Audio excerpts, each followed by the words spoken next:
Burkunda OP क्षेत्र के river side पे बंद पड़े सेंट्रल स्कूल में धनबाद और रांची पुलिस की सूचना के बाद सयाल में पुलिस ने शिवा को पकड़ा था और पुलिस उसकी निशानदेही पर हथियार बरामद करने रिवर साइड के सेंट्रल स्कूल गई हुई थी। सूचना ये थी कि शिवराज उर्फ शिवा बड़े आपराधिक वारदात को अंजाम देने वाला था और तभी रामगढ़ पुलिस ने ये कार्रवाई की। मुठभेड़ के बाद इलाके में हड़कंप मचा हुआ है। घटनास्थल से पिस्टल, गोली और मोबाइल बरामद भी किया गया है। शिवा मोबाइल के जरिए प्रिंस खान से संपर्क में था और साथ ही शिवा राहुल दुबे, सुजीत सिन्हा गैंग से भी जुड़ा हुआ था। फिलहाल शिवा को बेहतर इलाज के लिए रिम्स रांची रेफर कर दिया गया। और आपको ये तस्वीर दिखा रहे हैं, शिवा की ये तस्वीर है जिसे हाफ एनकाउंटर में पुलिस हाफ एनकाउंटर इसका की है और फिलहाल अस्पताल में भर्ती है। प्रिंस खान गैंग से ये संपर्क में था। पुलिस और कुख्यात शिवा राम के बीच मुठभेड़ हुई। बड़ी वारदात देने का अंजाम था, साजिश रच रहा था किसी बड़ी वारदात के लिए और इसीलिए प्रिंस खान गैंग से भी ये जुड़ा हुआ था। हालांकि पुलिस को एक बड़ी सफलता हाथ लगी है। पुलिस ने इसका हाफ एनकाउंटर किया है। फिलहाल रिम्स में शिवाराम भर्ती है। राजू शिवा को हिरासत में लिया गया। जब उससे पूछताछ के क्रम में ज्ञात हुआ कि हाल फिलहाल में उसके द्वारा 4 हथियार खरीदे गए हैं और किसी बड़ी घटना को वो अंजाम देने की फिराक में है। उसने बताया कि 2 हथियार उसने किसी अपने साथी को दे दिए हैं, बाकी 2 हथियार उसके में छिपा के रखे हैं जिसको वो बरामद करा सकता है। बरामदगी के क्रम में ही उसके द्वारा पुलिस की टीम पर जान मारने की नीयत से फायरिंग की गई। आत्मरक्षा में पुलिस के द्वारा भी फायरिंग की गई जिसमें उसके पैर पे चोट लगी है। चोट लगने के उपरांत उसको नियंत्रण में लेते हुए अविलंब CCL बुरकुंडा अस्पताल में भेजा गया, जहाँ से उसे सदर अस्पताल के लिए रेफर किया गया है। रामगढ़ पुलिस और अपराधी के बीच बुरकुंडा ओपी क्षेत्र के रिवर साइड के बंद पड़े सेंट्रल स्कूल में मुठभेड़ हुई है। इस मुठभेड़ में अपराधी शिवराज उर्फ शिवा को गोली लगी है। आप देख सकते हैं मैं मुठभेड़ स्थल पर ही हूँ और एक देख सकते पिस्तल यहाँ गिरा हुआ है, 2 मोबाइल है। बताया गया कि धनबाद और रांची पुलिस के इनपुट के बाद रामगढ़ पुलिस सक्रिय हुई और शिवा उर्फ शिवराज की गिरफ्तारी की गई और उसके निशानदेही पर पुलिस यहां हथियार बरामद करने आई थी। इसी दौरान अगले सुबह शिवा ने पुलिस पर गोलीबारी कर दी। इसी क्रम में पुलिस ने जवाबी कार्रवाई की जिसमें वो घायल हो गया है। उसे पहले CCL अस्पताल बुरकुंडा, उसके बाद सदर अस्पताल रामगढ़ भेजा गया है। रामगढ़ SP ने बताया कि हाल के दिनों में शिवा धनबाद के कुख्यात गैंगस्टर प्रिंस खान के संपर्क में था, साथ ही सुजीत सिन्हा गैंग से भी जुड़ा हुआ था। इससे पूर्व राहुल दुबे गैंग और श्रीवास्तव गैंग के लिए भी वह सक्रिय रहा था और इसी मामले में उसे पूर्व में जेल भी भेजा गया था। रामगढ़ पुलिस की यह बड़ी कार्रवाई मानी जा रही है कि मुठभेड़ में धनबाद, रांची और रामगढ़ तीनों जिले की पुलिस यहां पर शामिल थी। इस मुठभेड़ के बाद अपराधियों में हड़कंप मचा हुआ है। फिलहाल आप देख सकते हैं रामगढ़ के SP, पतरातू SDPO और 5 थाना की पुलिस यहां पर मौजूद है और गहनता से पूरे मामले की जांच की जा रही है। इसके निशानदेही पर 2 पिस्टल और 5 दर्जन गोली भी बरामद की गई है। जावेद खान, न्यूज़ 18 रामगढ़।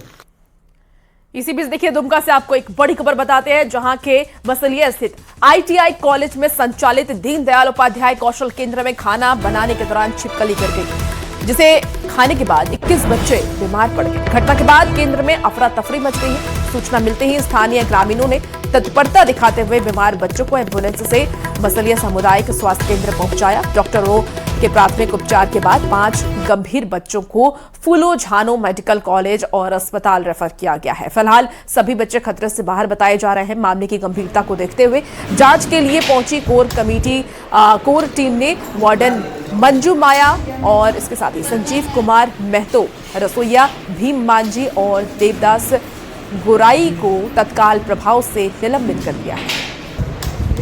4 और बाकी जांच के बाद अगर और लोगों के नाम आते हैं कि उन लोगों ने इसको तोड़ा मरोड़ा जो भी किया, उन पे भी कार्रवाई की जाएगी। कितने बच्चे बीमार होंगे अभी के बच्चों का? देखिए स्थिति अभी सभी बच्चे सकुशल ठीक है, उनसे मैं मिला हूँ। 6 बच्चे ज्यादा थे और 3 नॉर्मली, मतलब थोड़ा सा उनको उल्टी हो गया था। 9 बच्चे टोटल हुए थे। बच्चों का इलाज? बच्चों का इलाज कुछ का दुमका और मसलिया अस्पताल में चला है। सभी बच्चे स्वस्थ हैं। 2, 4, 5 बच्चे ऐसे हैं जो अत्यधिक कमजोर अपने आप को फील कर रहे थे। उन सभी को हम लोगों ने IV फ्लूइड और कुछ इंजेक्शन वगैरह लगा दिया और सब कोई खतरे से बाहर है, कहीं कोई समस्या नहीं है। अब देखिए, इस पूरे घटना के बाद सवाल खड़े होने लाजमी है। खाना बनाते समय लापरवाही आखिर क्यों बरती गई? बच्चों की सुरक्षा की गारंटी कौन लेगा?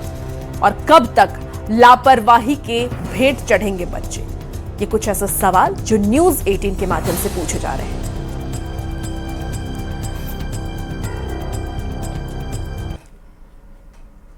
और देखिए, खाना बनाने के दौरान छिपकली गिर गई, 21 बच्चे बीमार हो गए, 5 की हालत गंभीर है जिन्हें दूसरे अस्पताल रेफर कर दिया गया है। और इसीलिए सवाल खड़े हो रहे हैं कि खाना बनाते समय लापरवाही आखिर क्यों बरती गई।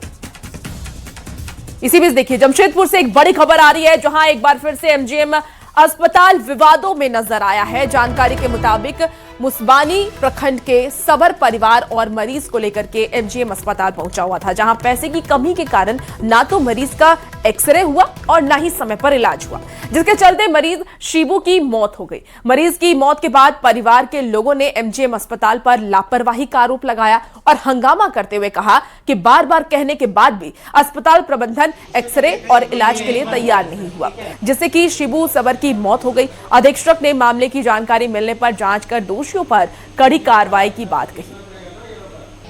एमजीएम का घटना किसी छुपा हुआ नहीं है, मगर जहां सरकार कहती है कि सबरों को सरकारी तौर से सब चीज मुफ्त दिया जाएगा, वहीं पे जब शिबू सबर जब मुसाबनी से एमजीएम अस्पताल आया तो वहां पर उसके बेटे से उसका जांच करने के लिए, उसका एक्सरे के लिए पैसे मांगे गए। उसका बेटा रो रो के थक गया, मगर किसी ने उसका जांच नहीं किया। वो कहता रह गया कि मैं सबर जाति से आता हूं, मेरा पिता का जान बचाना है हमको, हम जब तक जांच नहीं कराएंगे तब तक नहीं मालूम चलेगा कि मेरा पिता को क्या हुआ है। और जांच आखिरकार नहीं हुआ और आज शाम के 3-4 बजे करीब 2 बजे करीब उनका मृत्यु हो जाता है। अब देखिए, ऐसे में सवाल ये कि क्या जिंदगी से बढ़कर है पैसा? लापरवाह अधिकारियों पर आखिर कब तक कार्रवाई होगी? और नोटों के लिए कितनी जान लेंगे डॉक्टर? क्योंकि डॉक्टर अब संवेदनहीन हो चुके हैं। मरीजों की जान से ज्यादा उन्हें पैसे जरूरी हैं। इसी बीच देखिए, हजारीबाग से आपको एक बड़ी खबर बताते हैं। 2 पक्षों में हुई है खूनी झड़प। तो बिजली तार बिछाने को लेकर के झड़प हुई है। दोनों पक्ष ने कुल्हाड़ी से हमला किया। दोनों पक्षों पर मारपीट का आरोप है। छिनताई और छेड़छाड़ का भी आरोप लगा है। दोनों पक्षों ने बहरी थाना में एफआईआर दर्ज कराया है और बहरी थाना क्षेत्र का यह मामला सामने आया।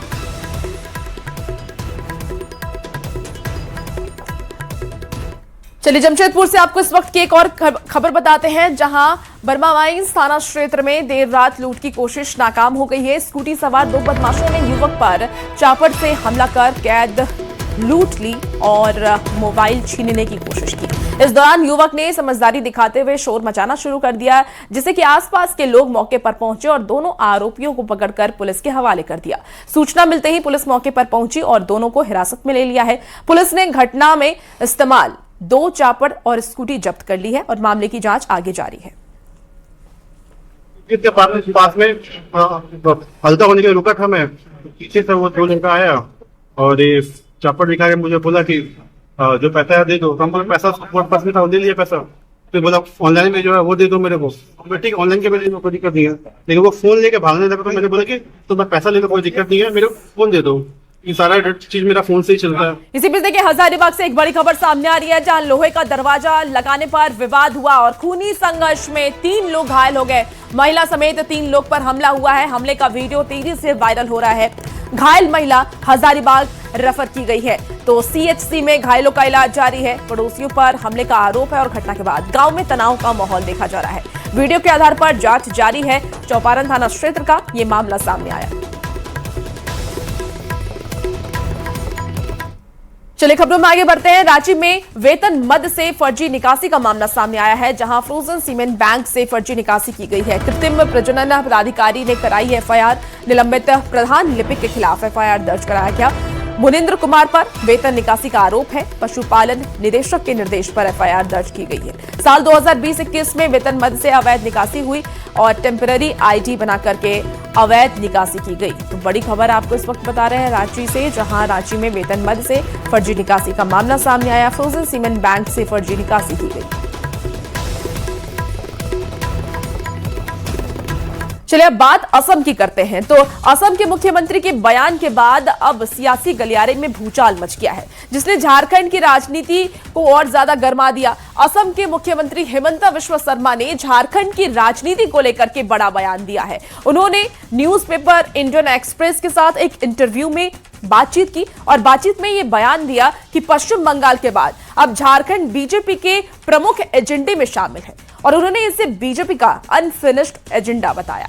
कहा कि आने वाले समय में पार्टी यहां सरकार बनाने के लिए पूरी ताकत लगाएगी। हिमंता बिस्वा शर्मा ने यह भी कहा है कि झारखंड की जनसंख्या तेजी से बढ़ रही है और मुर्शिदाबाद के रास्ते घुसपैठ का असर अब राज्य में भी पड़ा है और यही कारण है कि झारखंड को बीजेपी की नीतियों और नेतृत्व की आवश्यकता है।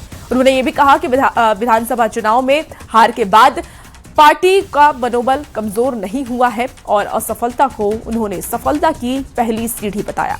कई लोगों को पता नहीं है, लेकिन झारखंड के कुछ जिले अंतर्राष्ट्रीय सीमा के बहुत निकट हैं। तो देखिए, असम के मुख्यमंत्री हिमंता बिस्वा शर्मा के बयान के बाद अब झारखंड में सियासत तेज हो गई है। जेएमएम ने कहा है कि वो पहले भी यहां आए थे, रिजल्ट क्या हुआ सबको पता है। उन्होंने अभी झारखंड के तासीर के बारे में कुछ नहीं पता है और वहीं कांग्रेस ने बीजेपी पर तंज कसते हुए कहा कि बीजेपी पहले अपनी पार्टी के अंदर के घुसपैठियों को बाहर करे। वहीं बीजेपी ने उनके बयान का समर्थन किया है और 2029 में बीजेपी की सरकार बनने का दावा किया। सिर अभी आप नहीं समझ पाए और हेमंत सोरेन जी की मजबूती का अंदाजा इसी बात से लगा लीजिए कि असम में बैठा हुआ नेता दिल्ली में जाकर हेमंत सोरेन जी की चर्चा करता है, झारखंड की चर्चा करता है। मुझे लगता है ये लोग अभी सपने देखेंगे 2-3 साल, समय आने दीजिए, इनको एहसास करा दिया जाएगा जो थोड़ी बहुत कमी रह गई होगी। पूरी भारतीय जनता पार्टी घुसपैठियों पर टिकी हुई है, तो पहले अपने पार्टी के अंदर जो घुसपैठिए हैं उनको तो ठिकाना लगाएं। तो अपने पार्टी के अंदर घुसपैठिए को तो मंत्री, मुख्यमंत्री जैसे पद दे करके सुशोभित किए हुए हैं। हिमंता बिस्वा शर्मा तो खुद भारतीय जनता पार्टी में घुसपैठिए हैं। पॉपुलेशन एक्सप्लोजन नहीं है, ये सीमा पार से जो अब्दुल रशीद और जितने अल्ताफ, जितने लोग आ गए हैं बांग्लादेशी मुसलमान घुसपैठिए, वो झारखंडी मुसलमानों का हित कर रहे हैं, झारखंडी मुसलमानों के हित में चलने वाली योजनाओं को डकार ले रहे हैं। तो यहाँ भी SIR में हम सुनिश्चित करने की कोशिश कर रहे हैं कि बाहरी मुसलमानों का नाम कटे जो देश के बाहर से आए हैं, और SIR डिसाइड करेगा। और अब जिस तरीके से असम में भी एक तरीके से क्लिनजिंग हो गई, वहाँ सिर्फ लोकल मुसलमान बचे हैं, झारखंड में भी यही प्रयास होगा और 2029 में हम बड़ी जीत दर्ज करेंगे। इस बीच एक बड़ी खबर आ रही है, जहां पर्यटन, कला, खेलकूद विभाग की समीक्षा की गई और सीएम हेमंत सोरेन समीक्षा करने वाले हैं। देखिए, विभागीय मंत्री और सचिव रहेंगे उनके साथ मौजूद। पिछले साल के कार्य योजना पर चर्चा की जाएगी और नए साल की कार्य योजना पर भी चर्चा की गई है। तो रांची से आपको इस वक्त की एक बड़ी खबर बता रहे हैं, जहां पर्यटन, कला, खेलकूद विभाग की समीक्षा की जानी है और सीएम हेमंत सोरेन समीक्षा बैठक करेंगे, जिसमें कि विभागीय मंत्री और सचिव भी मौजूद रहेंगे।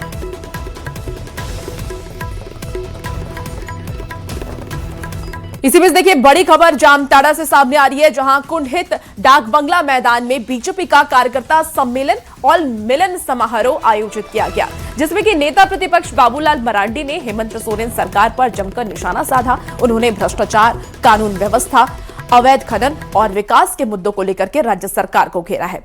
कार्यक्रम के दौरान जेएमएम और सीपीआई छोड़कर 140 से ज्यादा कार्यकर्ताओं ने बीजेपी की सदस्यता ले ली और इस दौरान बीजेपी के प्रदेश उपाध्यक्ष, पूर्व मंत्री सत्यानंद झा बाटुल और पूर्व प्रत्याशी माधव महतो भी उनके साथ मौजूद हैं। तो रोज देखो ना, पार्टी क्या करी जाती है, लोग तो यही कह रहे हैं भारतीय जनता। देखे, लोकतंत्र में जनता मालिक होती है और मालिक को बताना ये जरूरी होता है कि सरकार कैसे काम कर रही है, क्या क्या हो रहा है यहाँ पर। जब मालिक जग जाएगी, मालिक को समझ में आ जाएगी कि हाँ ये सरकार लुटेरी है, लूटने में लगे हुए, कमाने में लगे हुए, तो मालिक फिर उसको, नौकर को हटा देंगे। इस तरह से हमने पहले भी बोला है, इस परिवार से झारखंड का भला नहीं होने वाला है। जिस परिवार ने झारखंड को दिल्ली के गलियारों में बेचने का काम किया, आज उसका बेटा मुख्यमंत्री है, तो कैसे आप समझेंगे कि झारखंड का भला हो सकता है। चलिए खबर अब आपको राज्य से बताते हैं, जहां झारखंड सरकार ने Jharkhand industrial and investment promotion policy 2026 का ड्राफ्ट तैयार कर लिया है। नई नीति का उद्देश्य राज्य में 1 लाख करोड़ रुपए से ज्यादा का निवेश आकर्षित करना और कम से कम 25,000 नए रोजगार सृजित करना है। 40 पन्नों के ड्राफ्ट में सरकार का दावा यह है कि इससे राज्य में निवेश बढ़ेगा और नए उद्योग स्थापित होंगे। इसके साथ ही जेएमएम ने इसे निवेशकों को आकर्षित करने और औद्योगिक विकास की दिशा में अहम कदम बताया है। वहीं कांग्रेस ने यह भी कहा है कि नई नीति से टेक्सटाइल उद्योग समेत कई क्षेत्रों में निवेश बढ़ेगा। दूसरी तरफ बीजेपी ने उद्योग नीति लाने में हुई देरी को लेकर के सरकार पर सवाल खड़े किए। माननीय हेमंत जी की सोच बहुत ही एक सुव्यवस्थित तरीके से उस सोच को आगे बढ़ाने का काम माननीय हेमंत जी या हमारी सरकार कर रही है। एक सोच जो है, एक कंसेप्ट जो है, उसे धरातल पर उतारना है। इंडस्ट्रियलिस्ट यहाँ क्यों आए, उनको क्या क्या सुविधाएं मुहैया होंगी, दूसरे राज्यों से क्या बेहतर माहौल यहाँ है, तमाम चीजों का एक ड्राफ्ट ठोक बजाकर तैयार किया गया है। यह औद्योगिक ड्राफ्ट जो है झारखंड के भविष्य को बेहतर बनाएगा।